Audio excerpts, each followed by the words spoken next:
कहते हैं प्यार और जंग में सब जायज़ है, लेकिन क्या प्यार के लिए अपने दोस्त को धोखा देना भी जायज़ है? प्यार और जुनून में कुछ तो फ़र्क होता है, और अगर उस जुनून के साथ नफ़रत भी शामिल हो जाए तो प्यार पर भारी पड़ने की कोशिश करता है। लेकिन सच्चे प्यार के आगे तो खुदा को भी झुकना पड़ता है, तो किसी और चीज़ का क्या वजूद रह जाता है। हेलो दोस्तों, ऑक्टीफॉक्स हॉरर मूवी टाइम पेश कर रहे हैं 1920 ईवल रिटर्न।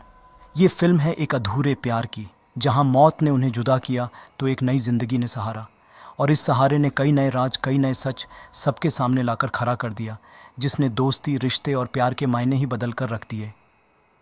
इस मूवी में भी कुछ ऐसा ही हुआ है। इस फिल्म के कुछ इंपॉर्टेंट पॉइंट्स मैं आपको बीच बीच में बताता रहूँगा, इसलिए इस एक्सप्लेनेशन को ध्यान से सुनिएगा। तो चलिए बिना देरी किए सीधे चलते हैं मूवी एक्सप्लेनेशन की तरफ।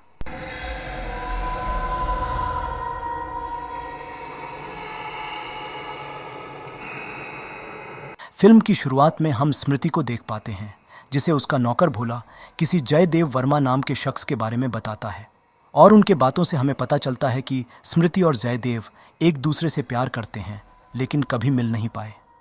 2 साल पहले उन्होंने एक दूसरे को सिर्फ पत्रों के माध्यम से जाना और प्यार हो गया, और इससे पहले कि वे दोनों मिल पाते, जयदेव को पता चला कि स्मृति अब इस दुनिया में नहीं है, जबकि स्मृति तो सही सलामत और जिंदा थी।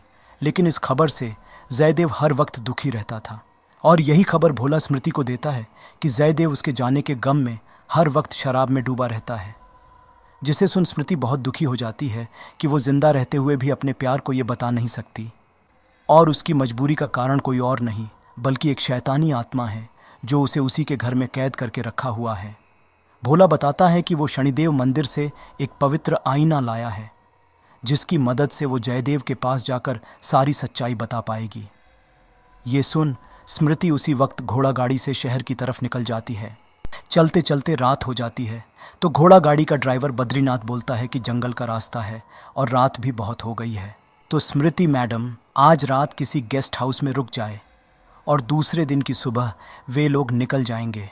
लेकिन स्मृति को जल्द से जल्द जयदेव के पास पहुंचना था, तो वो रुकने के लिए मना करती है, और तभी उन्हें जंगल में से किसी के दर्द से चिल्लाने की आवाज़ सुनाई देती है।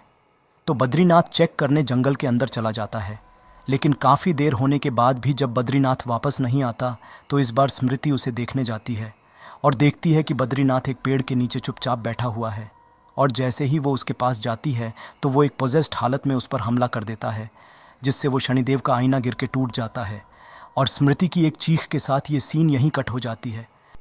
दूसरी तरफ हम जयदेव वर्मा को देख पाते हैं, जो एक मशहूर शायर होता है, लेकिन वो आज भी अपने प्यार को खोने के गम में खोया खोया और दुखी रहता है। जयदेव की ये हालत देख उसकी बहन करुणा उसे समझाने की कोशिश करती है, ताकि वो अपने गम से उभर सके और ज़िंदगी में आगे बढ़ सके। जिसके बाद जयदेव अपनी नई कविता लिखने मैंशन के बाहर चला जाता है, जहाँ वो स्मृति के ख्यालों में खो जाता है। कहते हैं कि भगवान के बनाए डेस्टिनी के आगे तो शैतान भी हार मान जाता है, तो एक आत्मा का क्या वजूद है। जयदेव अपनी कविता लिखने के लिए एक नदी के पास जाकर बैठ जाता है, जहां उसे नदी के किनारे एक लड़की बेहोशी की हालत में दिखती है, और हम देख पाते हैं कि वो लड़की और कोई नहीं बल्कि स्मृति है, जिसे रोकने के लिए उस आत्मा ने बहुत कोशिश की, लेकिन उसकी नियति ने उसे आखिर जयदेव के पास पहुंचा ही दिया। लेकिन जयदेव को पता नहीं होता कि वही स्मृति है, क्योंकि जैसा कि हमें पता है कि वे दोनों कभी नहीं मिले और ना ही एक दूसरे की तस्वीर देखी थी। तो जयदेव उसे मैंशन लेकर आता है ताकि उसका इलाज हो सके और उसे बचाया जा सके। तो खाला उस लड़की की देखभाल करने लगती है, और करुणा को उस लड़की के कपड़े से एक कंगन मिलता है। इस कंगन की एक मिस्ट्री है, जिसकी एक हिस्ट्री है, और बहुत जल्द आपको पता चलेगा कि ये कंगन किसकी है। खैर, तो उस कंगन को देख करुणा के चेहरे की हवाइयाँ उड़ जाती है। दूसरे दिन उस लड़की को होश आ जाता है। ये देख जयदेव पुलिस को बुलाता है, और हमें यह पता चलता है कि स्मृति की याददाश्त खो गई है। लेकिन करुणा का बर्ताव उस लड़की के लिए बदल गया था। वो उस लड़की को अपने घर में रहने देना नहीं चाहती थी। वो जयदेव से उस लड़की को वापस भेजने के लिए फोर्स करने लगती है। दूसरी तरफ हम स्मृति को देख पाते हैं, जो जयदेव के लिखे एक कविता को गाने लगती है, जिसे देख जयदेव हैरान हो जाता है। लेकिन पूछने पर स्मृति बताती है कि उसे नहीं पता कि उसने ये कविता कहाँ सुनी, वो अपने आप ही ये गीत गाने लगी थी। सिर्फ इतना ही नहीं, जब जयदेव अपनी दूसरी कविता सुनाने लगता है तो स्मृति उसे पूरा कर देती है, जिसे देख जयदेव और भी हैरान और परेशान हो जाता है, क्योंकि उसका दिल कुछ कह रहा था और दिमाग कुछ और इसी कश्मकश में ये सीन यहीं कट हो जाती है। रात को हम एक कब्रिस्तान के केयर टेकर बंकिम लाल को देख पाते हैं, जिसे कब्र की आत्मा आने वाले कयामत के बारे में बताते हैं। उसी रात स्मृति को कमरे से किसी के हंसने की आवाज़ सुनाई देती है, जिसका पीछा करते हुए वे लोग मैंशन के बाहर चले जाते हैं, लेकिन वहाँ उन्हें कोई नहीं मिलता। लेकिन जैसे ही वे घर के अंदर आते हैं तो घर का मेन डोर खुल जाता है, जिसे जयदेव जितने बार भी बंद करता है वो अपने आप ही वापस खुल जाता है। ये देख जयदेव दरवाजे को लॉक कर देता है, जिसके बाद सभी सोने चले जाते हैं, जहाँ स्मृति को वो आत्मा हॉन्ट करने लगती है, जिससे डर के वो वापस जयदेव के पास चली जाती है। जयदेव उसे किसी तरह संभालता है, लेकिन स्मृति इतनी दहशत में थी कि अकेले सोने से डर रही थी। ये देख जयदेव उस रात स्मृति को बिस्तर पर सुलाकर खुद सोफे पर सो जाता है। दूसरे दिन जयदेव अपनी नई बुक लॉन्च पर जाता है। इनॉग्रेशन के बाद वहाँ बंकिम लाल आकर उन्हें बताता है कि उनके घर में एक बुरी आत्मा का प्रवेश हो गया है, और जो लड़की उसके घर में आई है उसके साथ वो बुरी आत्मा भी आई है, जिसे सुन करुणा की आंखों में खौफ छा जाता है। लेकिन जयदेव इसे इग्नोर करके मैंशन वापस चला जाता है। मैंशन पहुंचकर जयदेव देखता है कि खाला उस लड़की से अपनी बेटी फातिमा को खत लिखवा रही है। रात को डिनर के वक्त जयदेव उस लड़की का संगीता नाम रखता है, ताकि वे लोग उसे किसी नाम से तो पुकार सकें जो नाम स्मृति को अच्छा लगता है। लेकिन इससे पहले कि वहाँ एक खुशी का माहौल बन सके, संगीता के पेट में तेज़ दर्द शुरू होता है, और देखते ही देखते उसके पेट से किले निकलना शुरू हो जाता है, जो किसी बुरी आत्मा का संकेत था। लेकिन इस दृश्य को देख सभी डर जाते हैं। करुणा संगीता को बहुत सुनाती है कि वो एक बुरी आत्मा को इस घर में लेकर आई है और उसे यहाँ से चले जाने को कहती है, जिसे जयदेव रोकता है। लेकिन इससे संगीता को बहुत बुरा लगता है और वो वहाँ से जाने लगती है, और जयदेव उसे रोक लेता है, ये कहते हुए कि जिस दिन संगीता उसे मिली थी उसी दिन से उसे जीने की एक वजह मिल गई थी। जयदेव कहता है कि वो उसकी मदद करना चाहता है, जिसे सुन संगीता मान जाती है और सीन यहीं कट हो जाती है। दूसरे दिन जयदेव संगीता को लेकर हॉस्पिटल जाता है, जहां डॉक्टर बताता है कि हाल ही में साइंटिस्ट ने एक्सरे मशीन बनाई है, जिससे वे लोग संगीता के शरीर का एक्सरे लेंगे ताकि उन्हें प्रॉब्लम का पता चल सके, जिस पर दोनों मान जाते हैं और संगीता को हॉस्पिटल में एडमिट करा दिया जाता है। रात के वक्त हॉस्पिटल में संगीता को कुछ आवाज़ें सुनाई देती है, जिसका पीछा करते हुए वो एक बूढ़ी औरत के कमरे के सामने पहुंच जाती है, जो उसे कुछ कहने के लिए अपने पास बुलाती है। लेकिन संगीता जैसे ही उस बूढ़ी औरत के पास जाती है तो वो एक डिमोनिक आवाज़ में कहती है, मैं तुमसे मोहब्बत करता हूँ, और ये कहते हुए हंसने लगती है, जिसे देख संगीता बहुत डर जाती है और वहाँ से भाग जाती है। संगीता को एक नर्स से पता चलता है कि वो औरत तो मर चुकी है। ये जानकर संगीता के तो जैसे होश ही उड़ जाते हैं। इस आत्मा का स्मृति, जयदेव और करुणा से बहुत गहरा संबंध है, जो हमें बहुत जल्द पता चलने वाला है, जिससे एक भयानक राज का खुलासा होगा। दूसरे दिन डॉक्टर जयदेव को संगीता के एक्सरे रिपोर्ट दिखाता है, जिसमें वे लोग संगीता के कंधे के ऊपर किसी के हाथ का भी एक्सरे देख पाते हैं, जिसे देख सभी हैरान हो जाते हैं। ये देख डॉक्टर जयदेव को शिमला के डॉक्टर एल्बर्ट चर्चिल को संगीता और वो एक्सरे रिपोर्ट दिखाने का सलाह देते हैं, जिसे जयदेव मान जाता है और शिमला जाने की तैयारी करने लगता है।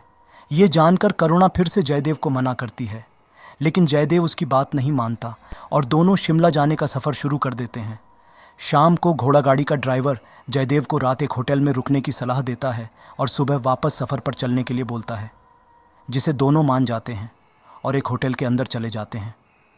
लेकिन हम देख पाते हैं कि ये वही स्मृति का ड्राइवर होता है, जिसे उस आत्मा ने मार दिया था और पोजेस करके स्मृति पर हमला किया था, और याददाश्त चले जाने के कारण स्मृति उसे पहचान नहीं पाती। होटल जाकर जयदेव उनके लिए 2 अलग अलग कमरे लेता है, लेकिन दोनों फिर भी अपने पर काबू नहीं रख पाते और करीब आ जाते हैं। ये उन दोनों का सच्चा प्यार ही था जो उन्हें एक दूसरे के करीब ला रहा था, लेकिन इस बात से वे अनजान थे, जिस कारण जयदेव खुद को रोक लेता है और वहाँ से चला जाता है। रात को संगीता के दरवाजे पर कोई दस्तक देता है, जिसे चेक करने वो रिसेप्शन तक पहुँच जाती है, जहाँ उसे पता चलता है कि कोई उसके लिए आया था जो उसके अतीत के बारे में जानता है। ये सुन वो उसी वक्त होटल के बाहर उस इंसान की तरफ भागती है, जो उसे मिल भी जाता है, लेकिन वो वहीं घोड़ा गाड़ी का ड्राइवर होता है, जिसे देख संगीता डर जाती है और वो आत्मा उसके अतीत के बारे में उसे सब कुछ याद दिलाता है, जिससे संगीता को पता चल जाता है कि अब तक वो अपने प्यार जयदेव के साथ ही थी और वही स्मृति है। लेकिन इससे पहले कि वो ये बात जयदेव को बता पाती, वो आत्मा उस पर हमला कर देता है और उसकी एक चीख के साथ चारों तरफ शांति छा जाती है। लेकिन ये चीख तब तक जयदेव के कानों तक पहुंच गई थी। जयदेव उसी वक्त उसे खोजने निकल जाता है और उसे स्मृति मिल भी जाती है, लेकिन तब तक बहुत देर हो चुकी थी। उस आत्मा ने स्मृति को पूरी तरह से पोजेस कर लिया था। दूसरे सीन में हम जयदेव को उसी कब्रिस्तान में देख पाते हैं जहां बंकिम लाल रहता है, क्योंकि अब तक तो उसे ये समझ में आ गया था कि ये कोई मेडिकल बीमारी नहीं बल्कि कोई आत्मा का साया है। खैर, तो बंकिम लाल से मिलकर वो सारी बात बताता है, जिसे सुन वो जयदेव की मदद करने के लिए राजी हो जाता है। मैंशन जाकर बंकिम स्मृति के हाथों पर इत्र लगाता है, जिसकी खुशबू से वो आत्मा जाग जाती है, और पूछने पर वो बंकिम के पूरे 7 पुश्तों के नाम बता देता है, जिसे देख बंकिम बताता है कि ये आत्मा इस लड़की पर पूरी तरह से कब्जा कर लिया है, जिसका मतलब वो कोई वजह या इंतकाम के लिए इसके शरीर में है।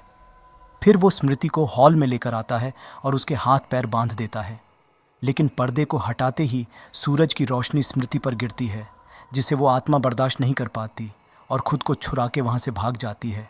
ये देख बंकिम बताता है कि पुरानी आत्माएं रोशनी और अंधेरे दोनों जगह पर रहती हैं, जिससे उन्हें दोनों की आदत हो जाती है, लेकिन इस आत्मा को रोशनी से तकलीफ होती है, जिसका मतलब है कि इस इंसान को मरे हुए बहुत वक्त नहीं बीता है। जिसके बाद बंकिम बताता है कि उस आत्मा के बारे में पता करने के लिए पहले हमें इस लड़की के बारे में पता करना होगा कि ये कौन है और कहाँ की है। लेकिन उन्हें तो स्मृति के बारे में कुछ भी पता नहीं था। उनके लिए तो वो संगीता थी, जिसका नाम भी उन्होंने ही दिया था। ये जान बंकिम बताता है कि अब उनकी मदद कब्रिस्तान के कब्र ही कर पाएंगे। तो बंकिम जयदेव के साथ कब्रिस्तान जाता है, जहां उन्हें पता चलता है कि संगीता की याददाश्त वापस आ गई है। लेकिन मुश्किल ये थी कि संगीता अब उस आत्मा के वश में है, जो उसे किसी भी हालत में सच बताने नहीं देगा। बंकिम बताता है कि अगर संगीता को उस आत्मा के कैद से आज़ाद होना है तो उसे उनकी मदद करनी ही होगी, बस अब एक यही रास्ता है। जिसके बाद दोनों वापस चले जाते हैं, जहां बंकिम वापस वो इत्र लगा देता है और वो आत्मा जाग जाती है। ये देख बंकिम संगीता को बुलाने लगता है ताकि वो बताए या कोई इशारा दे, जिससे उन्हें उस आत्मा के बारे में पता चले और वो उसकी मदद कर सके। तभी हम स्मृति को होश में आते हुए देख पाते हैं, लेकिन इससे पहले कि वो कुछ बोल सके, वो आत्मा वापस उसे पोजेस कर लेता है और देखते ही देखते स्मृति बेहोश हो जाती है। लेकिन तभी वे लोग देखते हैं कि स्मृति के शरीर पर खाला की बेटी फातिमा का नाम लिखा हुआ है। ये देख जयदेव खाला को संगीता के हाथ से लिखे हुए उनकी बेटी के लिए उस खत को लाने के लिए बोलता है, जो उस दिन अधूरा रह गया था। लेकिन जयदेव उस खत को देख चौंक जाता है और चेक करने पर उसे पता चलता है कि संगीता की लिखावट हूबहू स्मृति से मिलती है, जिससे वो समझ जाता है कि संगीता ही उसकी स्मृति है। और ये भी समझ जाता है कि क्यों उसका संगीता की तरफ इतना खिंचाव था, जिसे जान जयदेव को खुशी और दुख दोनों होता है। खुशी इस बात की कि उसका प्यार जिंदा है और उसके पास है, और दुख इस बात की है कि पास होते हुए भी उसका प्यार उसके साथ नहीं है। और दोस्तों, यहाँ से इस कहानी के उस राज का धीरे धीरे खुलासा होने लगता है। इस कहानी की शुरुआत वहाँ से हुई थी जब स्मृति और जयदेव के बीच पत्रों के माध्यम से प्यार हुआ था। फ्लैशबैक में हम जान पाते हैं कि स्मृति कविताएं पसंद करती थी, और ख़ास करके जयदेव वर्मा के लिखे कविताएं, लेकिन वो कभी भी उससे मिल नहीं पाई। तो एक दिन हिम्मत करके उसने जयदेव को एक पत्र लिखा। उस पत्र में कविताओं के प्रति उसका प्यार साफ साफ झलक रहा था। उसके शब्दों का चयन, उसके वाक्य की व्याख्या करने का ढंग, ये सब जयदेव को उस पत्र का जवाब लिखने के लिए मजबूर कर देता है, और शुरू हो जाती है उनके बीच पत्रों का सिलसिला। और कब प्यार ने उन दोनों के दिल में अपना बसेरा बना लिया, ये उन्हें पता ही नहीं चला। फिर एक दिन वे दोनों एक चर्च में मिलने का फैसला करते हैं, लेकिन वहाँ हम स्मृति के नौकर भोला को देख पाते हैं, जो जयदेव को स्मृति के मरने की झूठी खबर देता है, जिसे सुन जयदेव अंदर से टूट जाता है। जिसके बाद कहानी प्रेजेंट टाइम में वापस आती है। ये सब देख जयदेव के मन में कई क्यों वाले सवाल आते हैं, जिनके सवाल खोजने वो स्मृति के पते की तरफ निकल जाता है, जो उसे स्मृति के पत्रों से मिला था, जहाँ उसे पता चलता है कि स्मृति किसी जयदेव वर्मा नाम के कवि से पत्रों के माध्यम से प्यार करती थी। लेकिन उसे एक शॉकिंग बात पता चलती है कि लगभग 2 साल पहले जयदेव वर्मा खुद आए थे, जो स्मृति से शादी भी करना चाहते थे, और उसके 2 दिन बाद वे दोनों यहाँ से बड़ा गांव चले गए। ये सुन जयदेव के तो पैरों तले ज़मीन ही खिसक जाती है, क्योंकि वो तो स्मृति से कभी मिला ही नहीं था। तो उनके बारे में किसको पता था, जो जयदेव बनकर स्मृति से मिलने आया था। लेकिन जयदेव को दूसरा झटका तब लगता है जब उसे पता चलता है कि स्मृति के बारे में पता करने कुछ दिन पहले करुणा यहाँ आई थी, जिसका मतलब करुणा को पहले से ही पता था कि संगीता ही उसकी स्मृति है। लेकिन फिर भी वो अब तक चुप रही। तो सच का पता लगाने जयदेव वापस मेंशन की तरफ चला जाता है। वापस आकर जयदेव को पता चलता है कि करुणा ने आत्महत्या कर ली है, जिससे उसे सदमा लगता है। लेकिन तभी वो नोटिस करता है कि करुणा ने मरने से पहले अपने भाई जयदेव को चिट्ठी लिखी थी, क्योंकि वो अपने भाई का ना तो सामना कर पाती और ना ही उनके सवालों का जवाब दे पाती, क्योंकि आज स्मृति और जयदेव के साथ जो भी हो रहा है उसमें कहीं ना कहीं उसका भी हाथ है, जिसके सामने आने से उसे सिर्फ नफरत और बदनामी का सामना करना होता। और करुणा के चिट्ठी के उन पन्नों से हमें इस खौफनाक कहानी के सारी सच्चाई के बारे में पता चलता है। तो हुआ कुछ ऐसा था कि लगभग 3 साल पहले उनके यहाँ जयदेव के बचपन का दोस्त अमर उनके ज़िंदगी में आया था, जो अपने शब्दों के जाल से करुणा को अपने झूठे प्यार के जाल में फंसा लिया और अपने ज़रूरतों को पूरा करने के लिए करुणा से पैसे लेने लगा। और इसी बीच करुणा ने अपनी माँ के कंगन भी उसे दे दिया। और यही कंगन करुणा को स्मृति के कपड़ों से मिला था, जिसे देख वो तभी समझ गई थी कि यही स्मृति है। इसी बीच जयदेव और स्मृति के बीच प्यार ने अपना घर बसा लिया था, जिसे जयदेव ने अपने दोस्त अमर को बताया था। लेकिन अमर के दिमाग में तो कुछ और ही चल रहा था। तो वो चुपके से उन पत्रों में से एक लिफाफा अपने पास रख लिया ताकि उसे स्मृति का पता मिल सके। और उसे ऐसा करते हुए करुणा ने देख लिया और कन्फ्रंट करने पर अमर उसे अपनी सच्चाई बता देता है। अमर बताता है कि जयदेव तो उसका दोस्त है, लेकिन वो जयदेव का नहीं। बचपन से वो जयदेव की कामयाबी से जलता रहा। उसे वो सारी शोहरत और बुलंदियां मिली जो उसे चाहिए थीं, और इससे जयदेव के प्रति उसकी नफरत और भी बढ़ गई। ये सुन करुणा जयदेव को अमर की सच्चाई बताने जाने लगती है, जिस पर अमर करुणा को डराता और धमकाता है, ये कहकर कि अगर उसने जयदेव को या किसी को इसके बारे में बताया तो बदनामी उसकी ही होगी, क्योंकि वो तो उससे कभी शादी नहीं करेगा और ये सच्चाई जानकर कोई और उससे शादी नहीं करेगा, और उसके खानदान की सिर्फ बदनामी होगी और सभी जयदेव पर थू थू करेंगे। अपने खानदान और अपने भाई की इज्जत को बचाने के लिए करुणा चुप रही। ये सब जानकर जयदेव तो अंदर तक हिल जाता है। फिर करुणा लिखती है कि जब उसे पता चला कि स्मृति को अमर की आत्मा ने पजेस किया है, तो सच्चाई का पता लगाने के लिए वो बड़ा गांव गई थी, जहां अमर की नौकरानी ने उसे बताया कि जिस दिन जयदेव और स्मृति चर्च में मिलने वाले थे, उस दिन अमर ने भोला को पैसे देकर जयदेव को स्मृति के मरने की झूठी खबर देने को कहा था, ताकि जयदेव स्मृति को खोजते हुए उसके पते पर ना आ जाए, जिससे होगा ये कि उसके और स्मृति के बीच कोई भी नहीं आ पाएगा। लेकिन अमर करुणा की ही तरह स्मृति से प्यार नहीं करता था। वो तो सिर्फ जयदेव को तरपा के उससे बदला लेना चाहता था। तो जयदेव को झूठी खबर देने के बाद अमर स्मृति को अपने नए घर लेकर जाता है, जहां अपने सपनों के घर को देख स्मृति एक कविता बोलती है, लेकिन जवाब में उसे जयदेव से कोई भी कविता सुनने को नहीं मिलती, क्योंकि उस वक्त तक तो उसे अमर ही जयदेव लग रहा था। लेकिन स्मृति बहुत जल्द अमर का झूठ पकड़ लेती है और वो समझ जाती है कि वो व्यक्ति उसका प्यार जयदेव वर्मा नहीं बल्कि एक बहरूपिया है, जिसे जानकर उसके तो पैरों तले ज़मीन ही खिसक जाती है। और स्मृति वहाँ से भागने की कोशिश करती है, लेकिन अमर उसे पकड़ लेता है और ज़बरदस्ती करने की कोशिश करता है, जिससे बचने की कोशिश में स्मृति उसे धक्का देती है और वो कंस्ट्रक्शन रॉड्स पर गिर के मारा जाता है, जिसे देख स्मृति बहुत डर जाती है, क्योंकि उसकी सच्चाई को कोई भी नहीं मानेगा और अमर के खून का इल्ज़ाम उस पर आ जाएगा। तभी वहाँ उनका नौकर भोला आ जाता है, जो स्मृति को बताता है कि पैसे की लालच में उसने 2 प्यार करने वालों को जुदा करने का जो पाप किया था, ये खून उसी का नतीजा है। ये कहकर भोला अमर की लाश को उसी घर में दफना देता है, जिसके बाद अमर की आत्मा स्मृति को उसके घर में कैद कर देता है, जिसे हमने फिल्म की शुरुआत में देखा था। फिर कहानी प्रेजेंट टाइम में वापस आती है। ये सब जानकर जयदेव अंदर से टूट जाता है, क्योंकि उसने अपने जीवन में जो भी हासिल किया था वो अपने काबिलियत और अपने बलबूते पर किया था, लेकिन एक नफ़रत के वजह से उसने अपने दोस्त और अपनी बहन को तो खो दिया है और अब अपने प्यार को भी खोने वाला है, जबकि इस पूरे कांड में उसकी कोई भी गलती नहीं है। कहते हैं हमें धोखा और नुकसान हमारे अपने और करीबी ही दे सकते हैं, गैरों में कहाँ दम है। कामयाबी जब कदम चूमती है तब इंसान को अपने सभी तरह के रिश्ते नातों पर विशेष ध्यान रखनी चाहिए। कहते हैं जो इंसान जितने मीठे और बनावटी बोल बोलता है वो आपसे उतनी ही नफरत करता है, क्योंकि जो व्यक्ति आपका भला चाहता है वो आपका साथ तो ज़रूर देगा, लेकिन साथ ही आपके गलत होने पर आपको टोकेगा भी। और ये भी कहा जाता है कि हमें अपनी मंजिल को हासिल करने से पहले उसके बारे में जिक्र नहीं करना चाहिए और ये सभी गलतियां जयदेव ने की। खैर, तो करुणा के अंतिम संस्कार के बाद बंकिम लाल बताता है कि करुणा ने जाते जाते स्मृति को बचाने का रास्ता बताया है और आज ही रात को हमें स्मृति को उस घर में ले जाना होगा जहां अमर की लाश दफन है। अमर की आत्मा बहुत खतरनाक और चालाक है, इसलिए उन्हें सावधानी से और प्लान बनाकर वहां जाना होगा। बंकिम बताता है कि स्मृति को एक पवित्र कपड़े से ढककर उस घर तक लेकर जाना होगा ताकि स्मृति और अमर की आत्मा दोनों को पता न चले कि उन्हें कहाँ लाया गया है, और इससे अमर की आत्मा भी पूरे रास्ते शांत रहेगी। जिस पर जयदेव कहता है कि नफरत इंसान को अंधा बना देता है और वो भी एक प्लान बनाता है जो हमें बाद में पता चलेगा। तो बंकिम के कहे अनुसार जयदेव स्मृति को उस पवित्र कपड़े से ढक कर ले आता है।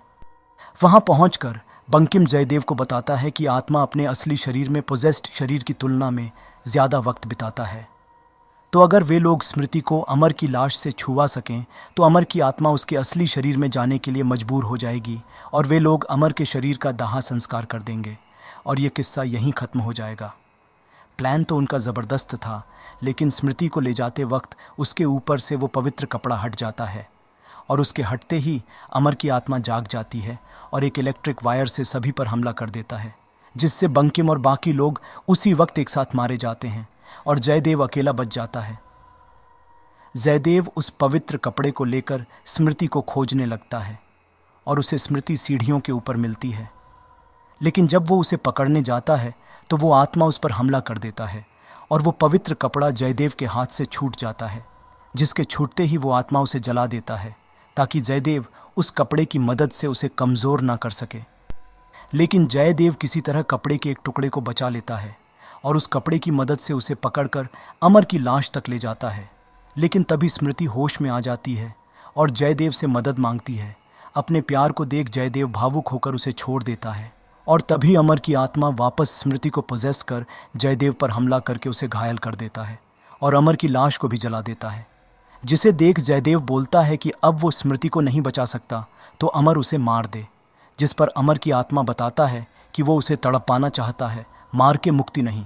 और तभी जयदेव एक लकड़ी के बीम को पैर से हटा देता है, जिससे अमर की असली लाश उस पर गिर जाती है और देखते ही देखते अमर की आत्मा स्मृति को छोड़कर वापस अपने शरीर में चली जाती है और बिना वक्त गवाए जयदेव उसे आग में गिरा देता है और उसका दाह संस्कार कर देता है, जिससे अमर की आत्मा का खात्मा हो जाता है और सीन यहीं कट हो जाती है।